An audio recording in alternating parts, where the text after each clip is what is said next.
अस्सलाम वालेकुम, मैं हूँ आमिर बिन एहसान। आज मैं बात करूँगा कि हम अपनी डायबिटिक को नेचुरल तरीके से कैसे रिवर्स कर सकते हैं और अपनी फीकी ज़िंदगी में कैसे मिठास भर सकते हैं। उसके लिए हमें अपनी ज़िंदगी में 2 छोटी-सी तब्दीलियाँ करनी होंगी।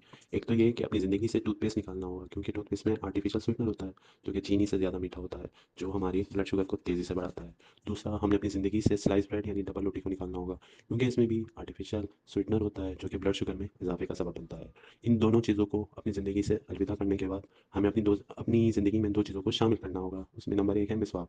बीइंग अ मुस्लिम हमारे लिए काफ़ी होना चाहिए कि मिसवाक का इस्तेमाल सुन्नत है, मगर लॉजिकल माइंड को भी सैटिस्फाई करना ज़रूरी है। तो उसके लिए लॉजिक ये है कि शुगर लेवल बढ़ने की बहुत सारी वजूहात में एक वजह गम डिज़ीज़ और थोरैक इन्फेक्शन भी होता है, जो कि मिसवाक में मौजूद एंटी बैक्टीरियल और एंटी इन्फ्लेमेटरी प्रॉपर्टी की वजह से कंट्रोल में आ जाता है और हमारी ओरल हेल्थ को ख़राब होने से बचाता है और हमारा ब्लड शुगर नॉर्मल रहता है।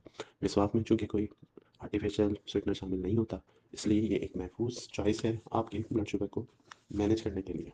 दूसरी चीज़ जो हमें अपनी ज़िंदगी में शामिल करनी है, वो है अजवाइन। जी हाँ, अजवाइन जो कि हमने खानी नहीं है, बल्कि अपने दाँतों को साफ़ करके अपनी ओरल हेल्थ को सही करना है। चूँकि अजवाइन में ग्लूकोज़ को एब्ज़ॉर्ब करने की सलाहियत होती है, जिसकी वजह से खून में शुगर की सतह में इज़ाफ़ा नहीं होता। अजवाइन में मौजूद एंज़ाइम जैसे अल्फ़ा अल्फ़ा जो कार्बोहाइड्रेट को तोड़ने के ज़िम्मेदार हैं, ये खाने के बाद ब्लड शुगर में इज़ाफ़े को कम करने में मदद करते हैं। अब तरीका ये है कि इसे हमें इस्तेमाल कैसे करना है।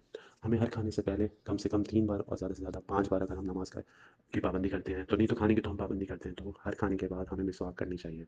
रह गई बात अजवाइन की, तो अजवाइन का पाउडर ले लें, उसको पिसवा के उसको थोड़ा-सा भून लें और उसको हर खाने से पहले अपने दाँतों को साफ़ करें। अगर देखा जाए तो मैं सिर्फ़ ओरल हेल्थ को बेहतर करके आपके पैंक्रियाज़ को स्टिमुलेट करना मकसद है।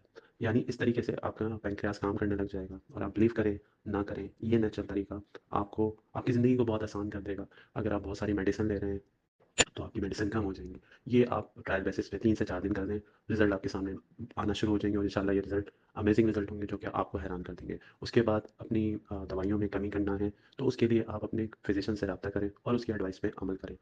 बहुत शुक्रिया, जो राज़ था दे दिया, जो सच था कह दिया। उम्मीद है मेरी ये कोशिश आपको पसंद आई होगी। बहुत शुक्रिया।